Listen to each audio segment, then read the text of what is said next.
All right. Well, welcome everybody, and thank you for joining us. Welcome to this Lenten conversation on faith, health, and solidarity.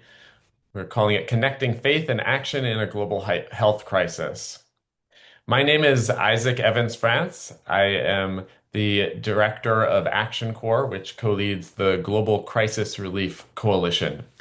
I'll be facilitating today's conversation and so glad to have multiple speakers here. And I want to invite you to participate today. And to start, we'll ask that you put your name, your affiliation, and your location in the chat, whatever city or state or country that you're participating from. We're going to open with a prayer from Sister Diane Corey. Sister Diane is a sister of mercy living in Oklahoma City. She's connected to Action Corps and she's serving on ministry boards and local community organizing and volunteering as an advocate with several justice-making organizations. So, Sister Diane, thank you for opening us with prayer. Thanks, Isaac. If you would all join me. Loving God of all nations and peoples, as we gather together today, may we do so with peaceful hearts and open minds, with courage and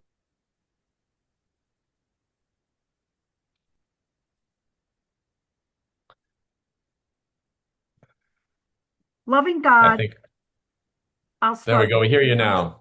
Okay.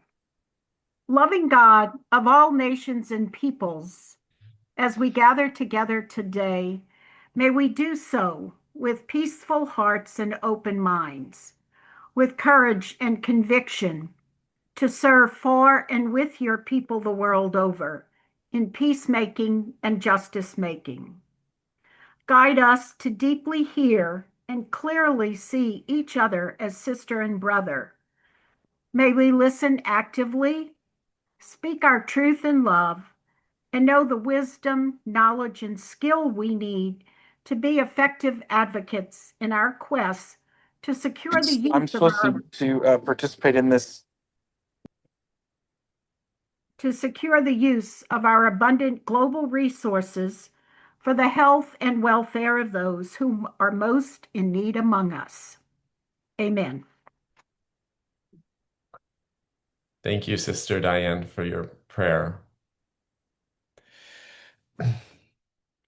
We're going to have a chance to talk a little bit about global health crisis first. We'll be hearing from a few speakers, and then we will be going into breakout groups, talking about solutions, economic options in this situation, and have a time for questions. There will be a quiz that will be a fun opportunity for folks to show what you got out of this and what you've learned.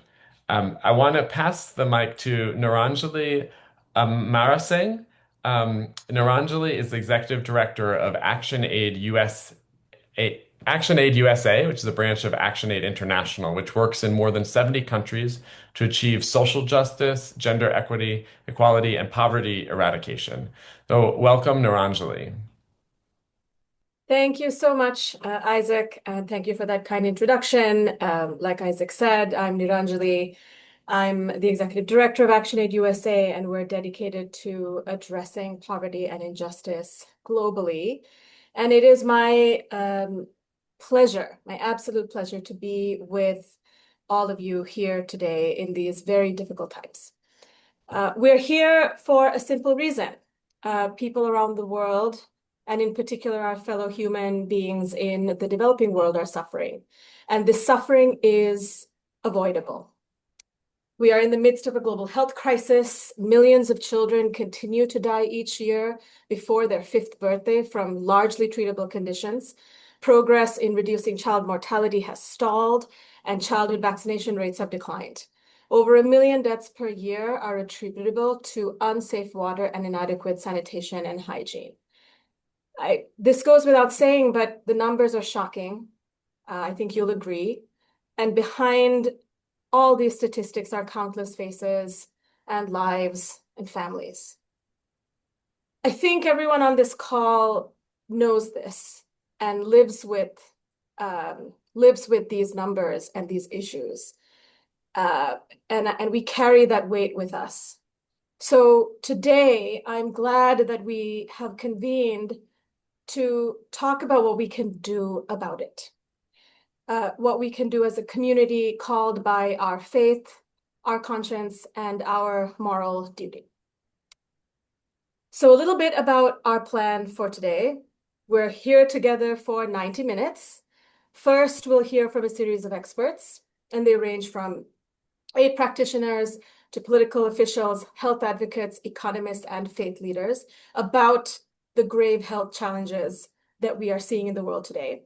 Then we will break up into small groups, and this will be a chance to hear from one another. Who is here in the room today? What is drawing us to this work? What can we learn from one another? And maybe there are some interesting partnerships that might emerge from those conversations. After the breakouts, we'll come back together and we'll talk about a particular solution, a particular policy that has the potential to change lives. Not to say too much about it, but this is an issue that has become dear to my heart over the last few years, and it's this tool called an SDR. It stands for Special Drawing Rights. And many of us in this room have been advocating for the use of special drawing rights for some time. And I think what's wonderful about this is that not only is it quick, it's something that can be deployed quickly, but we also know that it works, and we know that it saves lives, and we can prove it. After that, we will come together again in discussion to discuss what can we as a group, a convening of Christian leaders and concerned citizens from across this country and also some international colleagues, do to bring this policy to life. What action can we take in this context to rise to the challenge of the global health crisis that we are seeing? And finally, there is a concrete call to action. There's one step that we can all take today as a starting point. I believe Isaac will share that call to action in the chat as well. But don't worry, we'll go into details about this a little bit further down. My hope is that today will be the beginning of a much longer conversation, and we are very grateful for your presence. As Isaac said, there is a quiz, so stay focused and pay attention because you will be expected to answer. One final note before we dive in, I want to thank all of the incredible organizations that have made this event possible. I actually want to read you the list because it is such a beautiful gathering of organizations that transcends silos. So here goes: Christian Connections for International Health, Evangelical Lutheran Church of America, Bread for the World, the United Methodist Church General Board of Church and Society, Sisters of Mercy of the Americas Justice Team, American Friends Service Committee, African Faith and Justice Network, ActionAid USA, Action Corps, Advocacy Network for Africa, Center for Economic and Policy Research, Partners in Health, and Treatment Action Group. As you can see, we have such a diversity of groups: Southern Baptists, Lutherans, Catholics, economists, health and humanitarian organizations. And it is my firm belief that together we can achieve what on our own would only be a dream. Thank you. Thank you so much, Niranjali, for those inspiring words and what you're talking about in terms of unity and our coming together from across different faiths and backgrounds. We're going to hear from three speakers now, and I encourage you to pay attention. When we're in our breakout groups after, we'll ask you to share a reflection on something that you heard, something that resonated with you from what you hear. Our first speaker here is Doug Fountain. Doug is the Executive Director of Christian Connections for International Health. We connected a few years ago around the PEPFAR program. CCIH, or Christian Connections for International Health, is a global association with 120 organizations plus several hundred members working to improve access to healthcare and prevention services for those most in need. Welcome, Doug. Thank you very much. I really appreciate it, and welcome to everybody who's participating. It's great to be with you. And I was looking at all of the participants who are on here, many of whom I know, many of whom could be also speaking in this role. So I'm hoping that I'll be able to say something that provokes us a bit and helps us maybe think in some new ways. I appreciate what Niranjali said, that we are in a time of crisis. There's no question, and I'm glad that she went through some of the numbers. What I would like to do in the few minutes that I have is to talk about maybe how we start to rethink of reframing the crisis and draw from that some energy that will focus us in a new direction. We're living through this crisis. It may not be for the reasons that many of us assume. I think right now, a lot of people are focused on pandemics. They're focused on funding cuts. They're focused on these changes. But I think the crisis that we have right now is a crisis of transition. The entire global health space is going through some profound changes from an old model that was externally funded, led to fragmenting of health systems, and frankly, some of that model may be breaking. There's a new model, locally led, system-based, community-rooted, that we see emerging. And this is something that we see across the 90 low and middle income countries with whom or in which our members work. What's changing right now? Here's my honest diagnosis of where we are. The hard truth is US and donor funding cuts that happened last year and beyond the US, the European cuts, are real and painful. There's no question. And frankly, they've been brutal in how they've rolled out. Systems are strained already. Facilities are under-resourced. And so this felt like compounding the challenges. But if we're honest, this disruption was overdue. I say that because there's been an overdependence on external funding, parallel systems instead of national systems, and then a preference for short-term projects over long-term capacity strengthening. The deeper shift that's taking place right now is to see how funding can energize transformative change. What we're seeing now is the opportunity for international assistance to help with keeping systems functioning during shocks, maybe pandemics or conflicts, but stabilizing funds. Catalytic investments that invest in innovations that can actually scale up solutions. These ideas of using foreign assistance and international partnerships to stabilize and catalyze are new ways of talking about our global health space. What's working? We see so many examples of things that are working. I just spent over about a week and a half in Ghana. I got back maybe a week and a half ago, and I was seeing things like new maternity wards that are being built through the careful use of Ghana's national health insurance system. They're actually able to make those investments from national health insurance in upgrading their facilities. You're seeing faith-based hospitals not waiting to innovate. You see them leading within their national systems.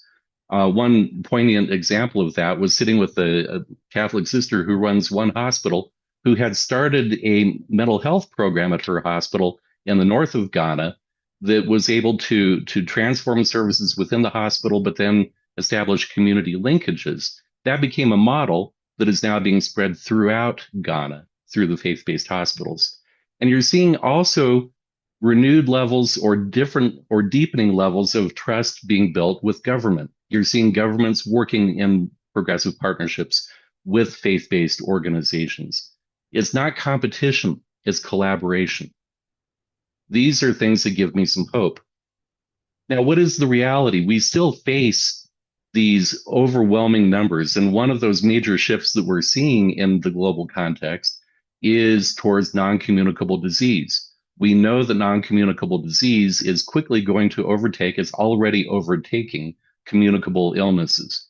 But especially if we can actually succeed in getting HIV and malaria under global control, it's possible within the next 10 years, we could get those under global control. Then we can shift resources into addressing the NCD challenges and crises that are also coming up. The faith gap. I really think, and this is where I want to leave us now, is to recognize that just in sub-Saharan Africa, there are at least 14,000 Christian health facilities, thousands of community-based programs, deep and sustained presence in underserved areas. The faith communities are doing tremendous things. And beyond that, you see vast networks of churches and places of worship mobilizing hundreds of thousands, or in some cases, millions of people. They are influencing behaviors and generating trust that can impact long-term health outcomes. If that's true, which I think it is, then why are they still under-integrated in policymaking? Why are they still underfunded in national strategies? Why are they still treated as an add-on rather than a core part of health system planning? The future of global health will not be built by external funding alone. It will be built by strong national systems, locally led solutions, and the full engagement of faith communities. The question is not whether this transition is happening. The question is whether we will help shape it or fall behind it. When I think about the things that we're here to talk about in this call today, we're going to talk about some very technical ways that we might be able to get involved to create that sustainability, to equip, stabilize, and catalyze change. So with that, thank you very much. I really appreciate the time to be with you today. Thank you so much, Doug, for your hopeful words and for your words from your recent trip, from your trip to Ghana. Great to hear those examples of the new maternal wards being built and the use of the National Health Insurance funds.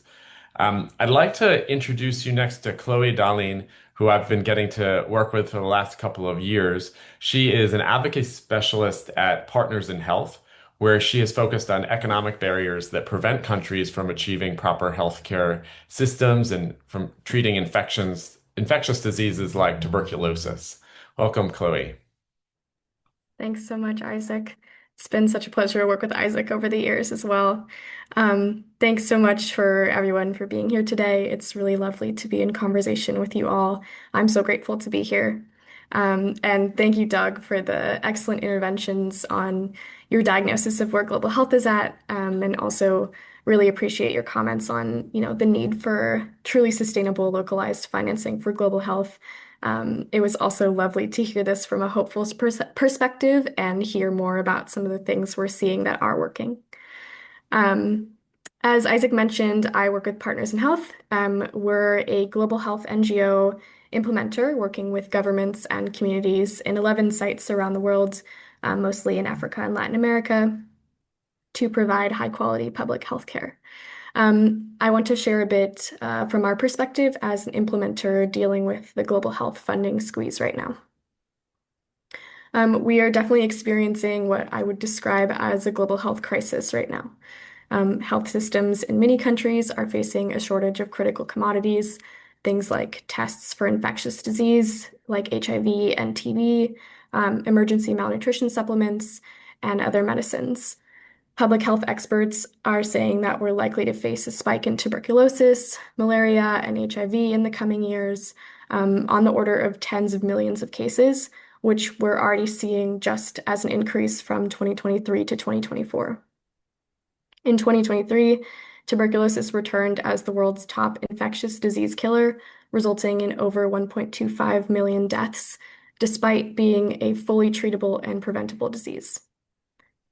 After years of progress on maternal and child mortality and infectious disease, we're seeing stagnation and reversal in trends. Around 4.9 million children died before reaching the age of 5 in 2024. That means that no progress was made between 2023 and 2024 on child mortality. And 4.6 billion people are still not covered for essential health services in 2023. If you're like me, though, maybe your brain has trouble comprehending some of these very large numbers that I just threw at you, and maybe you kind of gloss over some of the big statistics. So I wanted to also bring a story from our work. One of my colleagues and friends is a doctor in Lesotho, working at Partners in Health's rural clinics there. He received a patient a couple weeks ago who had traveled through challenging terrain for days on end to 9 separate clinics, searching for someone who would help him as he suffered from tuberculosis. The clinic close to where he lives had run out of life-saving drugs, so while he was suffering from shortness of breath, malaise, and deep coughing, he traveled for days, being turned away from each clinic he made it to, forced to travel for hours or days to the next one.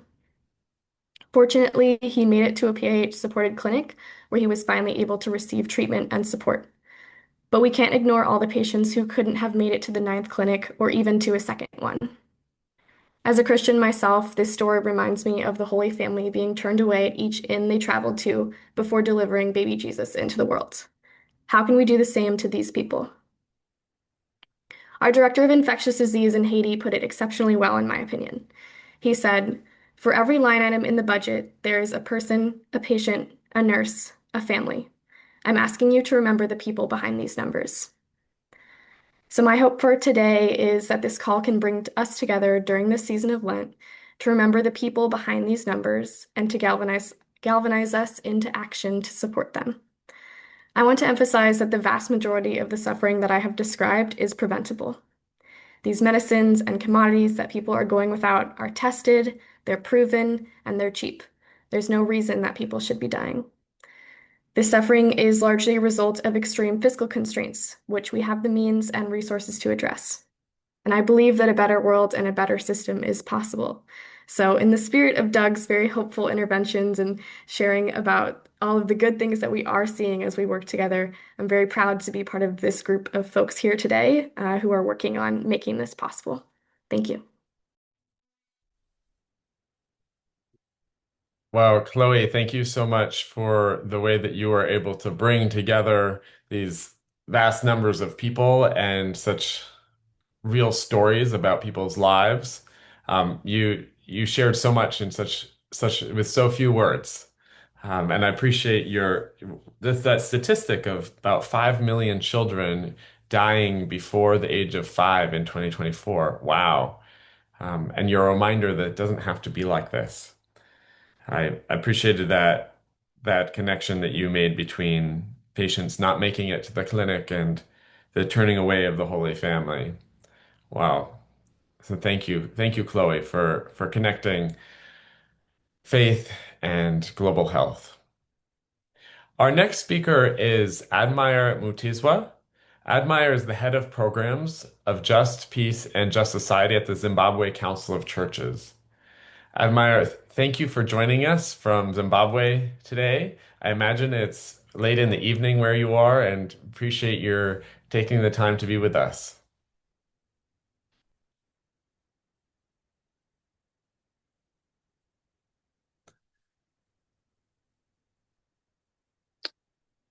Thank you very much for this invitation for me to be part of this discussion, which I also think that it's timely.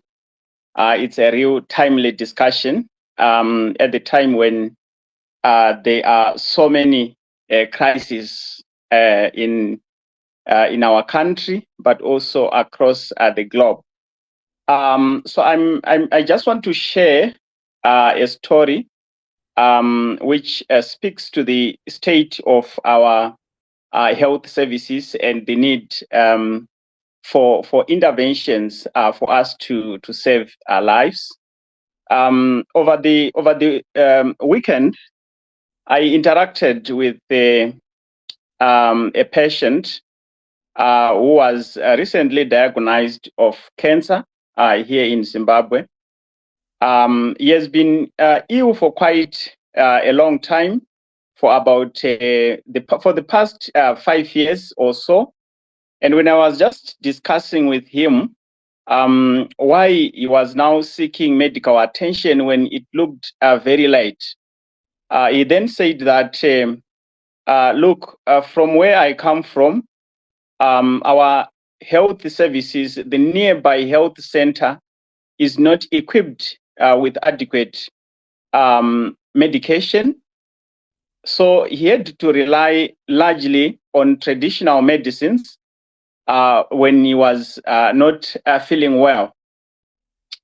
He only had to visit a hospital when the situation had seriously degraded.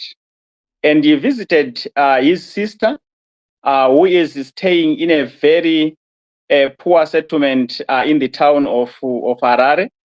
We call it Mbare. And that's where he is staying. And when I was discussing with him, I was even worried that where he is now staying can also deteriorate his health condition. But when he came now looking for medical attention, he spent almost a week without accessing the hospital because he didn't have the money to pay for accessing the health services. The family had to mobilize some resources. And finally, when he was admitted at the hospital, he was then he went through a scan, and it was found that he had 4 wounds in the stomach. And then a test had to be done to determine what was the cause of these 4 wounds. It took about 2 weeks when then finally the report said that he had cancer, and now he was supposed to be done a CT scan to determine the level of the cancer, but he didn't have the resources. So he had to go back to his rural area, but also his family members in town were now trying to mobilize resources to support his treatment.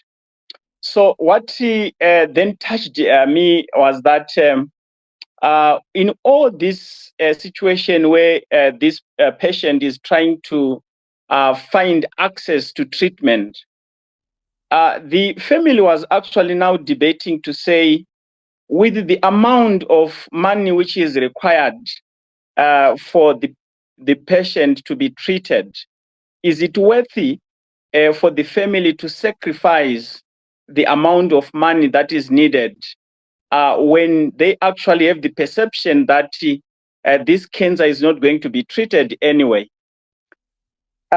This really it touched me because as Christians we value life.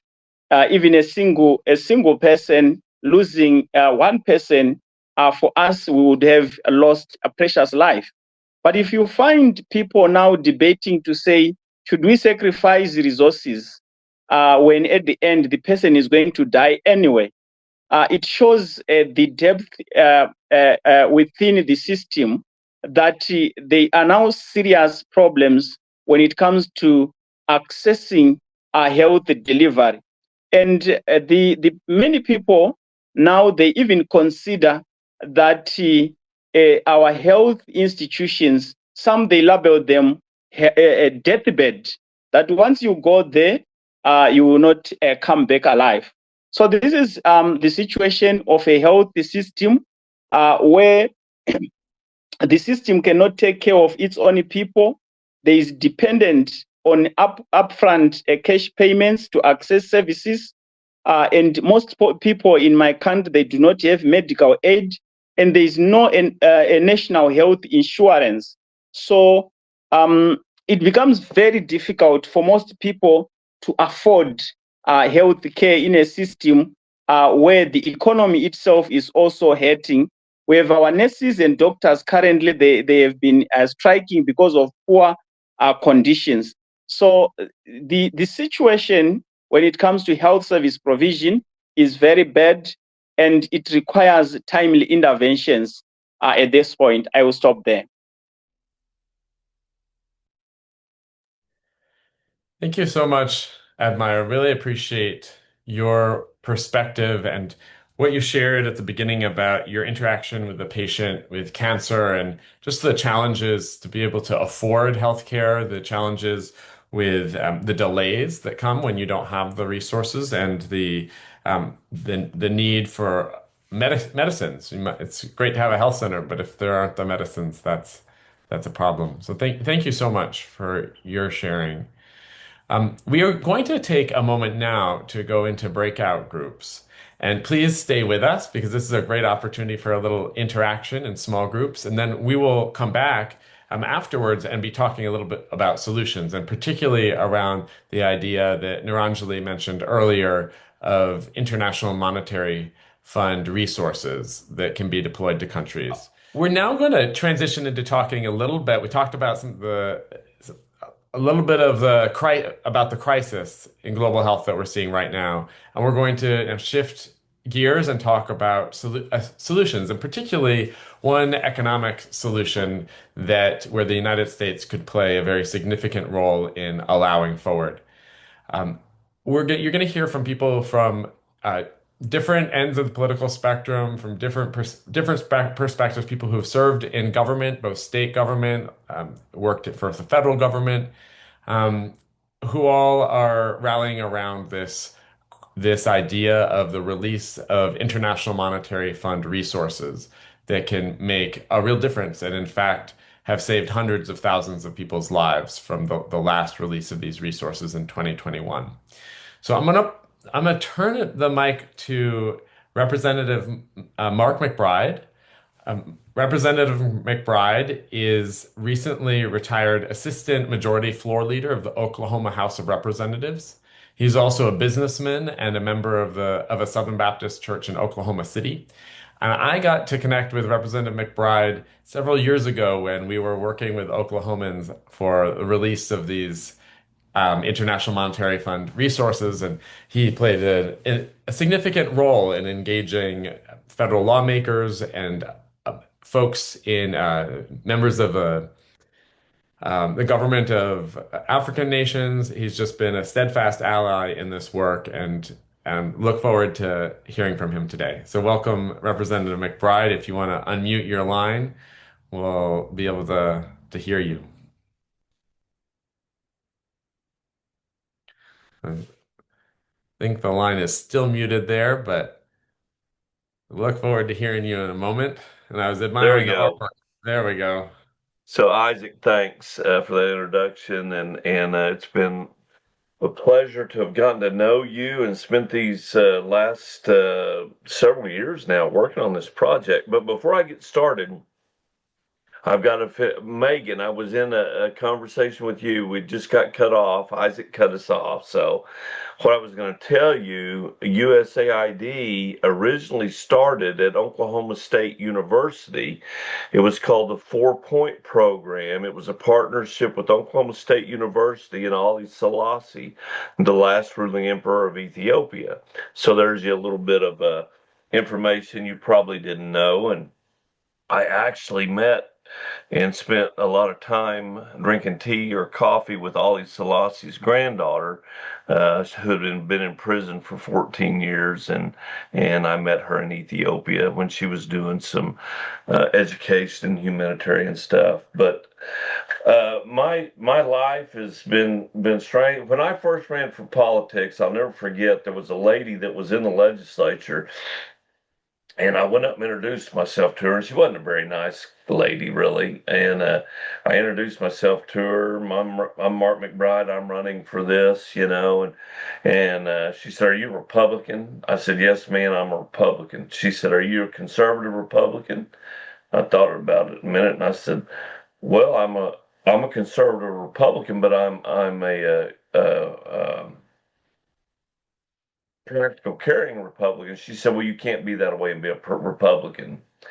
And I thought, boy, this lady had never been out of Oklahoma City in Oklahoma and seen the things that I have seen. And but prior to politics, I spent a lot of time in the bush of Africa. I mean, literally, I didn't stay in a hotel. Helicopter either was with me or dropped me off in the Sudan, Southwest Ethiopia. I've done some stuff in Zambia. I know there's one guy on here that's from Zimbabwe, and he'll know the confluence of the Kafue River and the Zambezi. I've done some stuff in there.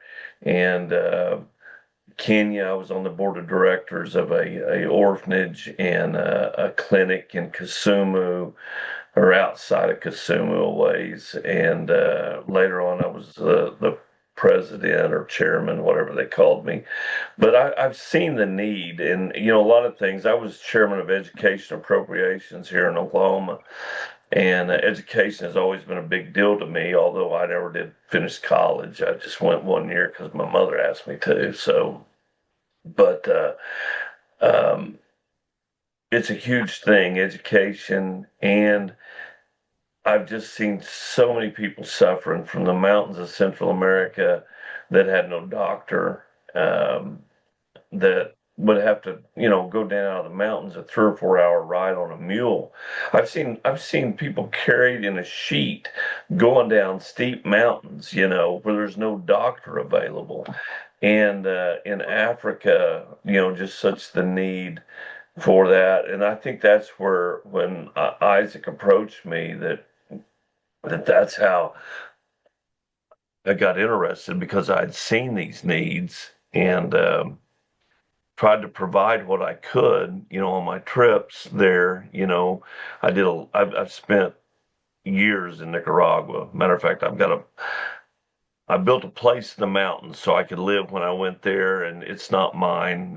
It's my friend that lives there, but it was a place that I could stay, and we could have Bible school for the kids and have a doctor come and treat people. But that's kind of my passion. It's kind of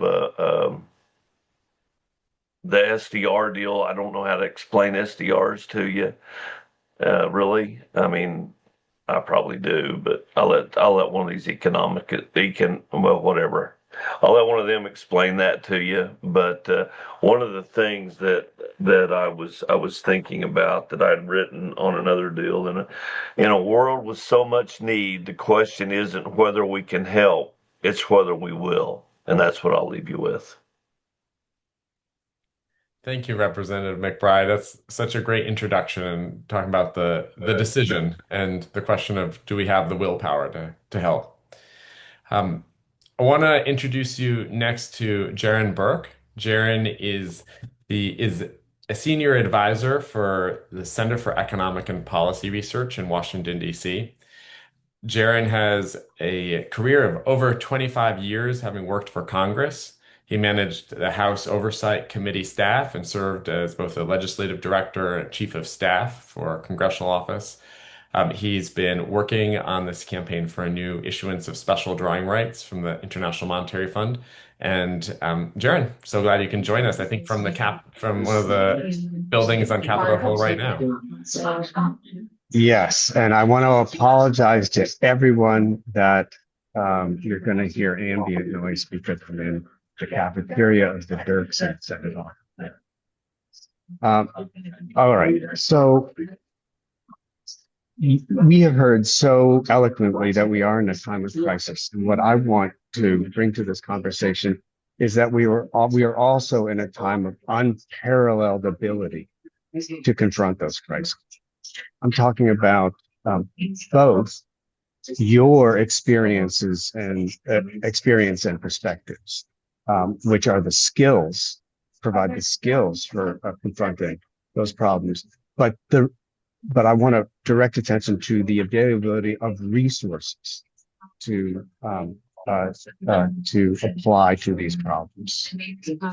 In 1945, out of the ruins of World War II, the nations of the world came together and created what became the International Monetary Fund. And you can kind of think of it as the central bank to the world.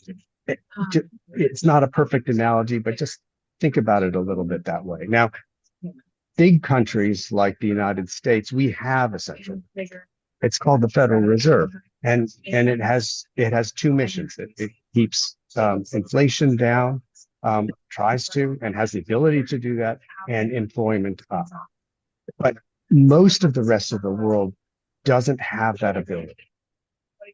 Low income and middle income countries their central banks don't have the ability to make a significant difference in the economics of their nation. So SDRs are the tool by which they can use that. They can accomplish that. The IMF creates special drawing rights as a reserve asset and allocates those assets to the member nations of the world. For low-income and middle-income countries, these allocations of SDRs make a very significant difference to them. They lower their borrowing costs. In other words, they lower the interest rates they pay when they borrow. They free up resources that would otherwise go to paying debts. Um, and they can be converted into hard currency in order to import necessary goods and services. So there is widespread recognition. There's no one who doesn't say that SDRs smooth crises, lower borrowing costs, can be used to enable countries to import the things that they need. And this has been documented. In times of crisis, the last being 2021, the IMF allocated special drawing rights, and they were used to do things like purchase vaccines in low-income countries. Remember, that was during the COVID period, but also to lower borrowing costs and to smooth economic instability. As you all have noted, we are in a time of great crisis and instability, and now is the time to call upon the IMF to issue a new allocation of special drawing rights. And the last thing I'm going to leave you with is this. Congress gave the president the power to unilaterally support a new issuance of SDRs. And so Congress doesn't have to pass an appropriations bill. That's a good thing because it's pretty dysfunctional here in Washington. New SDRs do not add to the U.S. debt. They do not, U.S. taxpayers don't have to pay for it. So this is a no cost, no risk tool of a huge magnitude. This is the last point I'll say.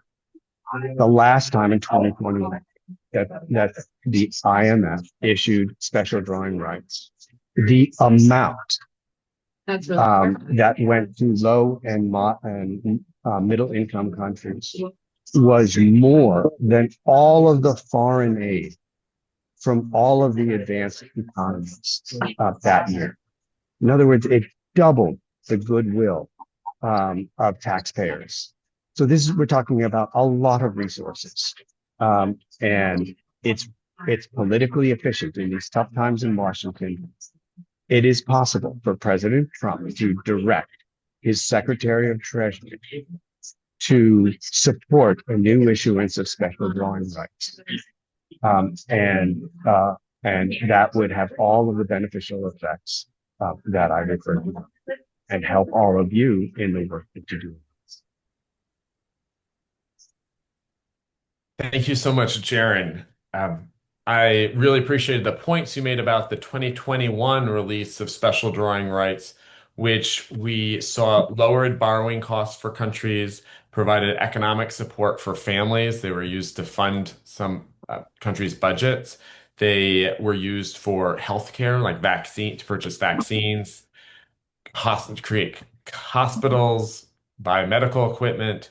And your point that they don't add to the budget of the United States because it's an international resource from the International Monetary Fund, but the United States it has a key role at the IMF and can get out of the way to allow these resources forward.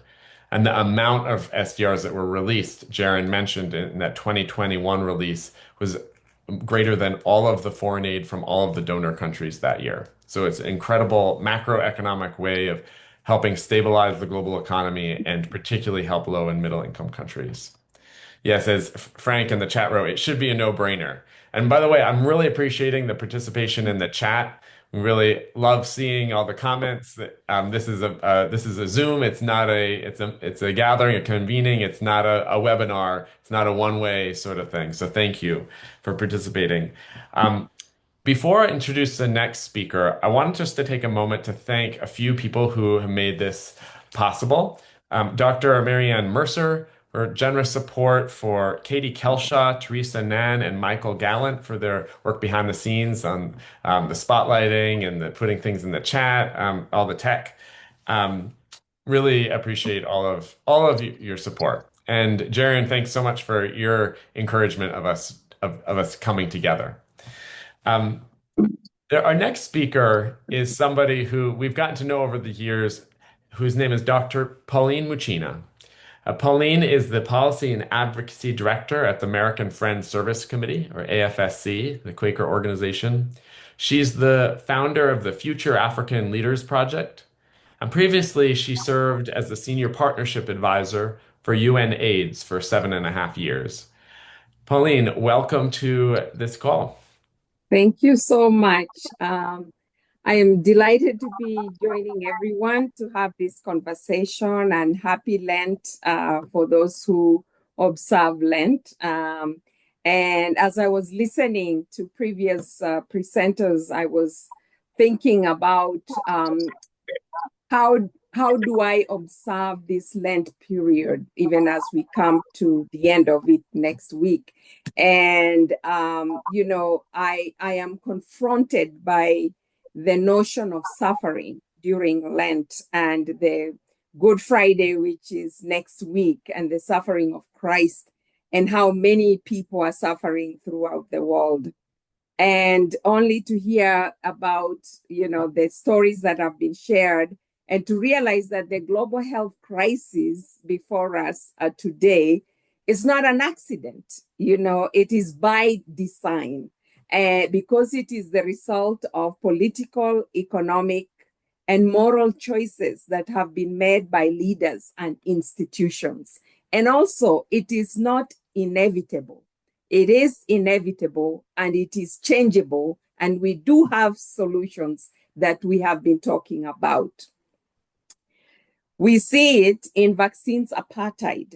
We see it when a child is dying in Somalia without vaccines, which are accessible in places like United States and other northern countries. We see it in Sudan when hospitals have been completely destroyed by war, and the international community just looks on. We see it when a mother is not able to get prevention of HIV for her child, and yet there is those services. There is nevirapine to treat that child, or to prevent that child from getting HIV. So, as people of faith, what does the Lord require of us? And I remember the verses from Micah that helps us understand what God is really calling us to do. God is calling us to do justice, to love mercy, to walk through humbly with our God, and to embody compassion in the world's broken places. But also let us remember that justice is not abstract. It is material. It is standing in solidarity with those who are suffering around the world. It is doing something to make a change. And here we are now calling for special drawing rights, not only for them to be renewed, but also to be redistributed.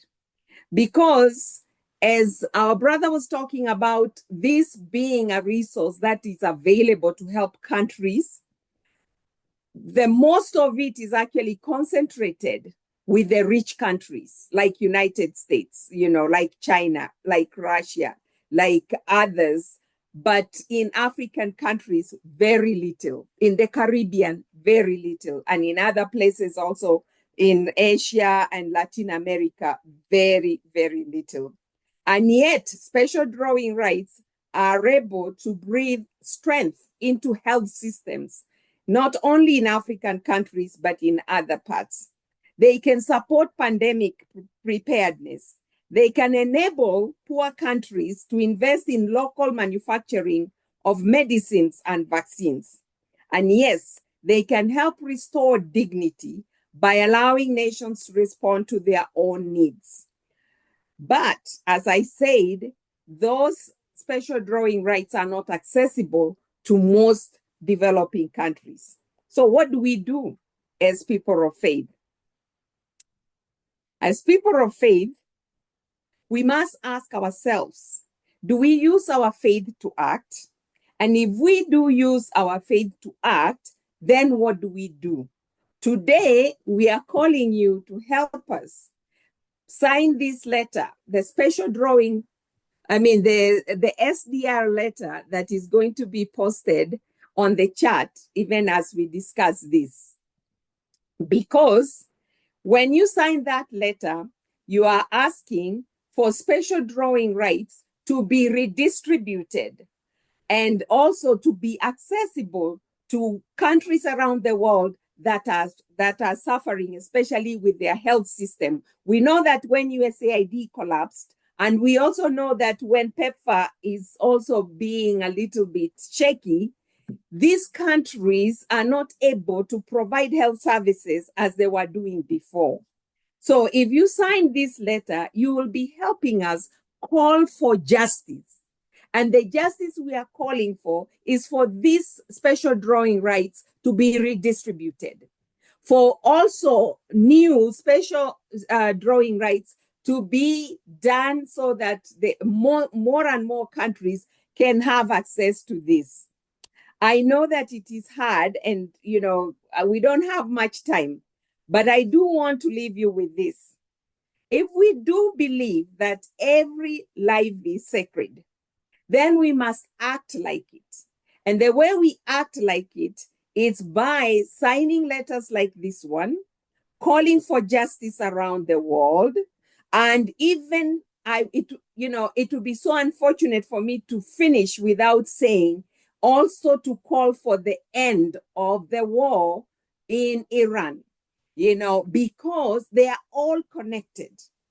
And also to call for the restoration of funding to programs around the world that have been providing vaccines for children who are now dying without them. Sign this letter, stand in solidarity, refuse the comfort of being silent. There is comfort in being indifferent. There is comfort of being silent. But we, as people of faith, are not called to be comfortable, are called to be just, are called to be in solidarity with the poor around the world. Please join the movement that will help shape the world in compassion. Right now, the world is not shaped in compassion, and we are in a very bad trajectory.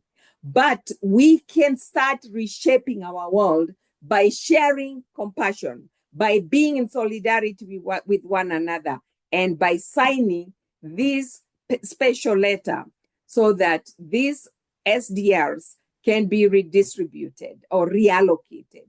Thank you very much. Thank you so much, Dr. Muchina. I appreciate the passion that you bring to this work and your clear call to action for compassion and solidarity. You spoke about the vaccines and the way that so many people are suffering and dying because they don't have access to vaccines, the way that this is not inevitable. And I appreciated Doug's question in the chat around sustainability. So when these resources are released, what happens next? And I just wanted to share a few specific examples of how countries used the special drawing rights from the 2021 release of the SDRs. So the Gambia used 25% of the SDR allocation that they received to mitigate the impact of the pandemic, including for a facility that could help bolster vaccination rates. So a facility sounds like something that would last beyond when someone just gets that shot. Guinea-Bissau used part of the allocation to fund vaccination and improvements in health services. Senegal used part of its allocation on the health sector and domestic vaccine production.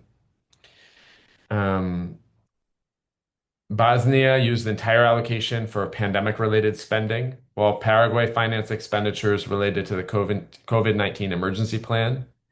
The SDR allocation also facilitated debt management operations in Paraguay and in several countries around the world. And when countries were not having to spend so much money on debt service payments, they then had that freed up resources to put towards healthcare, to put towards education, other needs of the people of the countries. We're seeing some countries are paying such a high amount, more money on debt service payments than they're even able to spend on healthcare. So, one thing that we didn't speak to specifically was the number of lives that were saved from that 2021 release of SDRs. And based on analysis from the Bank of International Settlements, right, looking at the relationship between economic recessions and mortality in low income and middle income countries, it's the assessment is that likely hundreds of thousands of people's lives were saved as a result of that release of special drawing rights in 2021. So we've heard about the need today, and we're just looking to repeat that. It would really require just a stroke of essentially the stroke of a pen of someone in the administration, the Secretary of the Treasury, just have to order for the U.S. to use its voice and vote at the IMF in support of this policy. And what we saw the last time we worked on this is that the other countries joined and fell in along with the United States. And that didn't happen just because somebody in the administration thought this would be a good idea. It happened because literally hundreds of groups from of all sorts across various sectors came together and said, this is an urgent situation. We need this to happen. So, and some of you actually played important roles in making that happen. There are very few things in my career that I feel prouder of than the little bit that I was able to contribute to that release of special drawing rights because we know what the impact was. We've seen the data about how these were used. I wanted to take a moment to just look at kind of check in on what we've learned and kind of get a sense of where people are at. But before we do that, we wanted to take a couple of screenshots just to show everybody here. We'll post it on social media about folks you don't have to have decided that you endorse special drawing rights. This is going to be about the global health focus. We'll advertise this just to document our coming together in support of global health. So if you want to share your video, we invite you to do that for a minute so that we can capture people's faces. And I'll do a countdown and we'll start with there we go. Great to see y'all here. So 3 and 2 and 1. All right, and let's do one more, and for this one, maybe we can raise our hands and wave, show a little bit of energy here. Okay, 3, 2, 1. All right, great. Thank you for that. And we're not quite done. We have a couple of more things. As I mentioned, I wanted to check in on what folks have learned. So we have a little quiz, which hopefully should be a fun activity. So it'll be one question at a time, and then you'll be able to see the results of everybody. So Katie just put it up on the screen. You can click. What does SDR stand for? And then the next question is, what exactly are SDRs? A question about how many lives were saved by the 2021 SDR issuance, and what would be required for the IMF to release these resources. Seeing the responses coming in, this is great. I'll give you a couple minutes to finish this.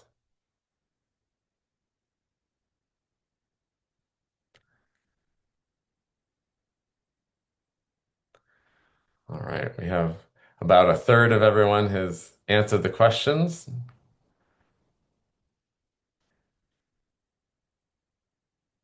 The numbers are climbing here. This is great.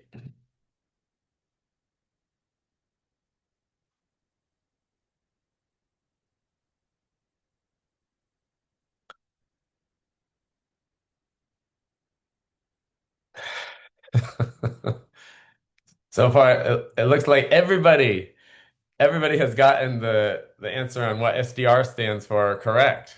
Nobody said smiling dandelion root. Hilarious. All right, we'll take just one more minute to complete this. if you want to participate.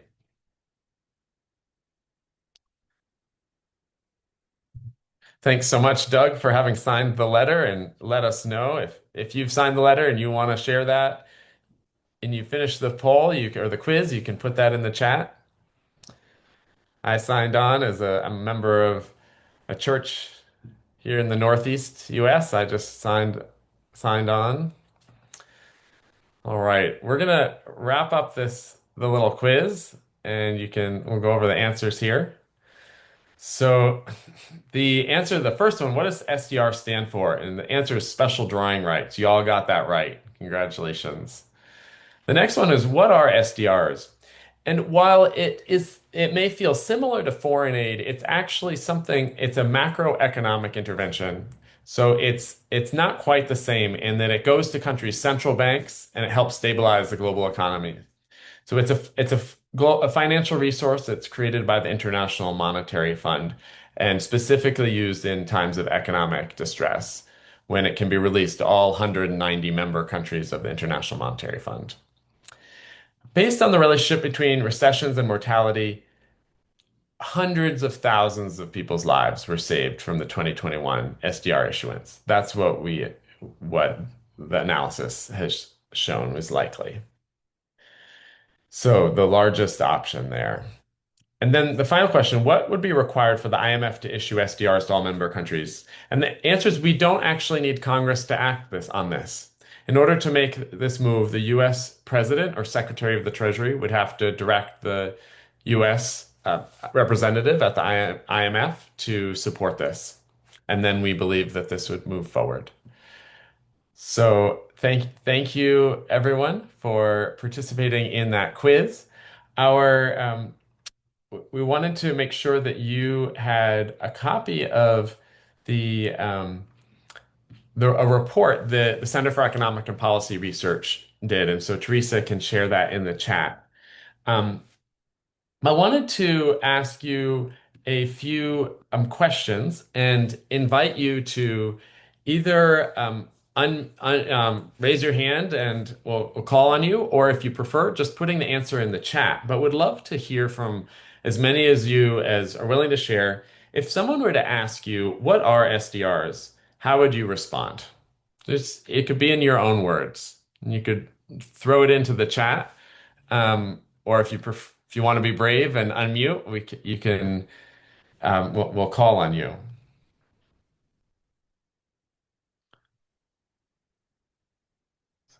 The question is, if someone were to ask you, what are SDRs? How would you describe it? This is one. I used to be a middle school teacher, and one of the ways that I figured out that helped me decide whether I had taught well was asking people to say back what they had heard. And most of the time, I learned that I hadn't done a very good job. So we'll see this time. Rick from Bread for the World, so glad that you're here with us. You want to unmute? Yeah, I think a good way to think about SDRs is sort of like it's like the artificial internal currency of the IMF. Like when countries take loans from the IMF, they don't really get dollars, they get SDRs, and then they transfer those SDRs into dollars. So it's sort of like the internal money that countries use for transactions and exchanges within the IMF. But I think a better way to think about like issuing new SDRs is sort of like the same kind of power that the US Federal Reserve has when they want to print new dollars. Like what we've seen when they use quantitative easing after the global financial crisis in 2008, or again in 2020 during the COVID crisis. When they print a bunch of money, there's either like debits or credits in the world. That's all that there is. And so they credit the accounts of like a bunch of major federal banks, and they use that money to go purchase bonds from US companies as a way of keeping our companies afloat during a financial crisis, right? So that money just goes poof out of thin air. And like it's great to go back and watch testimony by the former chairs of the Federal Reserve at different times before when they go before Congress and committees in Congress. They're always asking like, how did we get these SDRs? Did we borrow the money from China? What? And the Federal Reserve Chair always says, nope, it's just a few strokes of a keyboard on the computer. They're just, crediting these accounts. And the money is sort of like poof out of thin air. And that's really the same remarkable power that the IMF has to issue new SDRs. So it can be done. It can be done easily, like you guys were saying, stroke of a pen. Just that last thing, like I wrote in the chat box, it's important to keep in mind that the US can issue new SDRs, but the problem with just issuing them is that it's sort of lopsided the way that they're distributed. The countries with the most votes inside the IMF get the biggest share of the new SDRs that are created. So there's this whole secondary issue of not just creating new SDRs, but then we have the secondary challenge of rechanneling them. And last time around, I think in 2021, we didn't ever get to the second step. So it's other countries have done it. Other countries have done it, rechanneled their SDRs that they don't need and given them to other IMF country members. But so it's just really important to keep in mind that if we want to get to step two, we really need to build bipartisan support in Congress to make sure that we can also do that step two. Thanks very much. Thank you, Rick.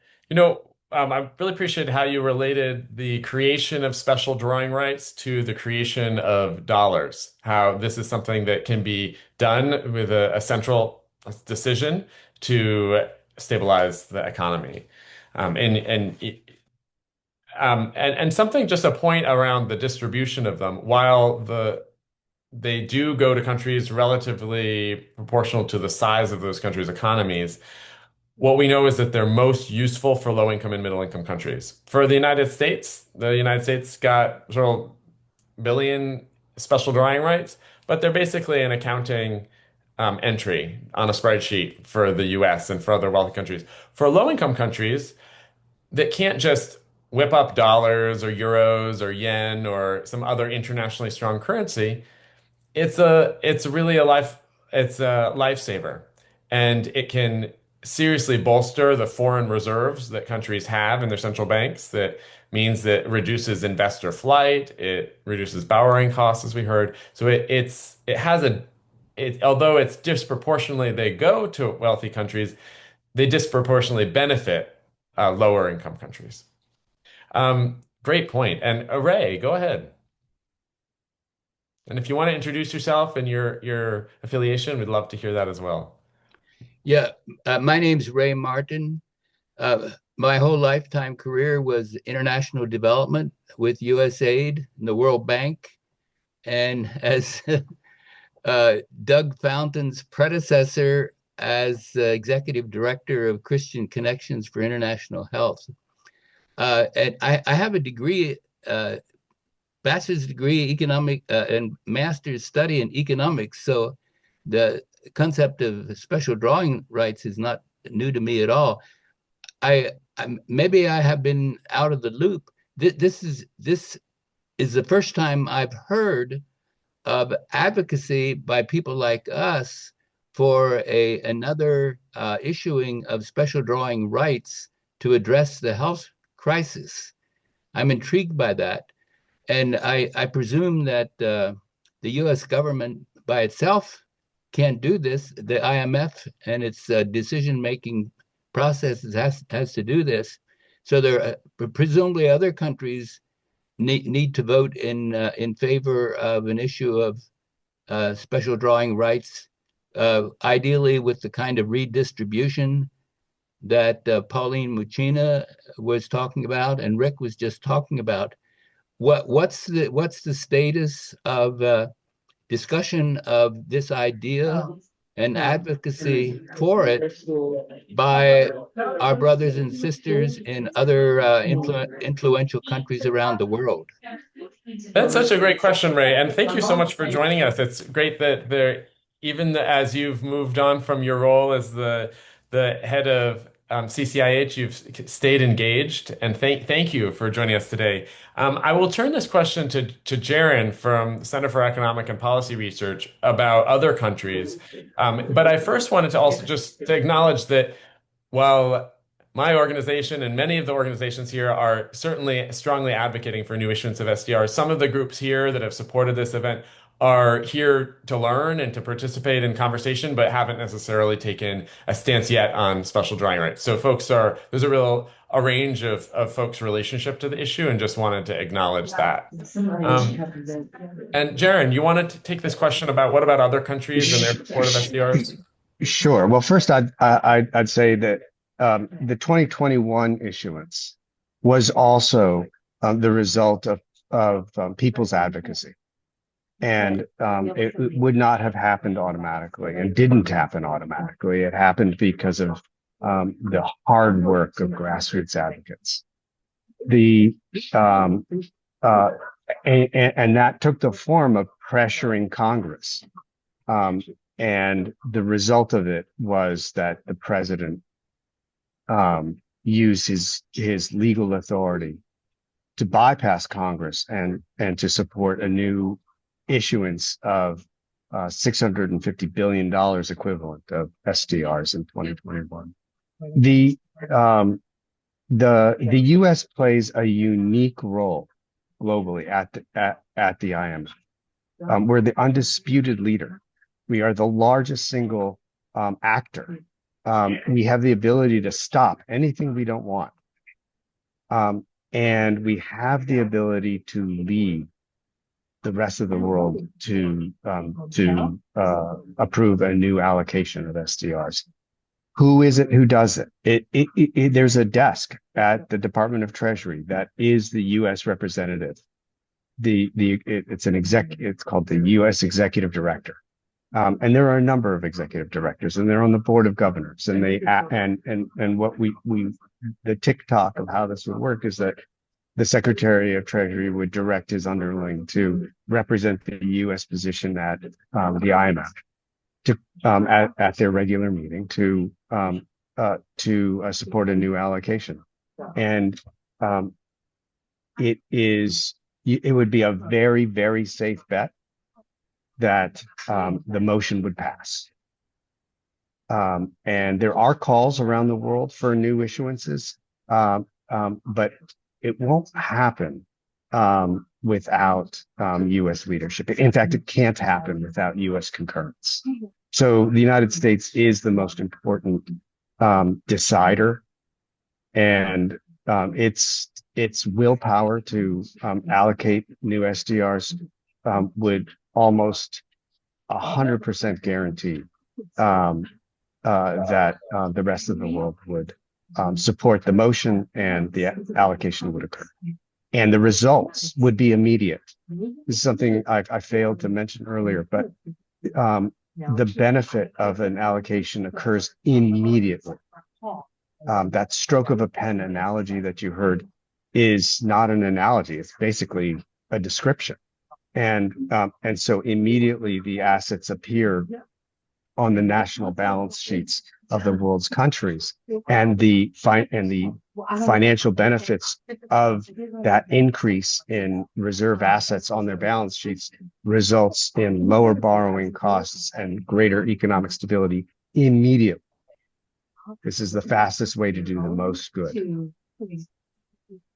Isaac, Thanks, I have Jaron. a question for Jaron, if that'd be all right. Sure, and then we'll have Michael jump in. So go ahead, Representative McBride. Jaron, so Congressman Cole and I are personal friends, and we've talked to his staff a little bit, but how much of a role would he play in this, if any? He's influential. So he's influential and he's respected, and he's responsible. And so those characteristics make his advocacy meaningful. He's also a member of Congress who knows the headaches of trying to get anything done in Congress right now, and might appreciate the ability to do a lot of good without incurring all the headaches that it would take to have Congress do something similar. Sounds like bourbon and cigars on my back patio. Thank you, Representative McBride, and thank you, Jaron. Michael. Yeah, I want to see if that was an open invite from Representative McBride. I think we'll all join you there. No, I just wanted to agree with everything that Jaron had pointed out and to speak to this question of which countries support it. I do want to point out that there's an organization called the G77, and it's kind of an outdated name because it actually represents over 130 countries. basically every developing country in the world, almost every low and middle income country. And they have repeatedly and openly said, this is something that we need. We need a new issuance of special drawing rights. So yes, Jaron's absolutely right. What we need is US leadership. What we need is US decision making. And I want to make clear that the countries that stand to benefit from this most have been calling for it. It's not just us here in this conversation. It's those that would really benefit from it most. Thanks, Michael. We are just about out of time, and so I want to make sure that you all have that link at the top of the chat for this Zoom call, and we can also send it out afterwards. Um, and thank you, Doug, for your note about this being right up the alley of the G20 Interfaith Summit agenda, mobilizing on debt relief. And Teresa, if you're able to share once more the link to the sign-on letter for folks who've now gotten a better sense of SDRs, that would be great. We are going to close in just a couple of minutes after Reverend Dr. Eric Costanzo from the Southern Baptist Church in South Tulsa. He's going to give us a closing prayer. But I want to invite folks, if you do have more questions or you want to stay on and chat a bit more, I'm happy to keep the Zoom line open after the closing prayer. And I also want to invite you to a follow-up Zoom call where we'll get into the specifics of brainstorming, like you heard Representative McBride talking about connecting with Congressman Cole, who's been the chair of the House Appropriations Committee. There are others of you who have relationships with folks or might have ideas about people who we'd want to bring in and connect with. And we're going to be doing that on April 13th. That's a Monday at 3 p.m. Eastern Time. We'll have a Zoom call and calling it Christians for Global Development and Prosperity. Christians for GDP. So and we do see that there is a possibility of this being a particular interest to the Trump administration in light of the fact that when low-income and middle-income countries have more resources or are able to protect the resources they have, that means that they're going to be able to import more goods from the United States. So there's a self-interest here as well for the US in terms of bolstering and protecting export markets. So we would like to think together about how we could appeal to the administration. Thank you all for being here today and for being part of this such an important conversation when so much is at stake around the world in terms of people's health. Thank you all for those who spoke, for those who have quietly listened. Thank you for the work that you do and for being here together. I want to pass the mic to Reverend Dr. Eric Costanzo, who's the lead pastor of South Tulsa Baptist Church, which is affiliated with the Southern Baptist Convention. Reverend Costanzo, will put the spotlight on you. Thanks, Isaac. Reverend, representative, two different callings. So I appreciate the opportunity to be with you all. I actually was at a lunch appointment just before this call with a retired physician in our city who's looking to help organize churches and other organizations to fill healthcare gaps that are happening in our own community. So very timely conversation, and I would love to close this time in prayer. Father, we thank you for each person who's gathered today on this call, each family that's represented, each country, city, community, organization. We find ourselves still in times where each day we have a hard time seeing which direction we ought to go. We know the things that are right. We know the things we believe are just.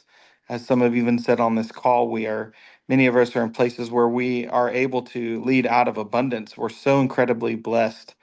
And yet we struggle to have people share the heart of love and compassion that you would have for each of our neighbors, because every single person is made in your image. And so we don't really always know right now which way to go, but we know that we can look to you. And so we trust you. We ask for your help, for your guidance. We ask that where things are foggy, you would give us at least enough clarity to see the next step in front of us. Help us to be your hands and your feet. Help us to have your eyes and your ears so that we might have eyes to see and ears to hear. And Lord, remind us of the hope that we have and the better days that we believe are ahead because we trust you. But even in the difficult days, help us to continue to be a light in the midst of the darkness. We pray all this in Christ's name. Amen. Amen. I want to invite everybody to unmute their video, and if you want to say an amen or any other a word of farewell, thank you so much Amen. for joining us today. Ashe. Amen. Thank you. And Thank Thank you. you. thank you.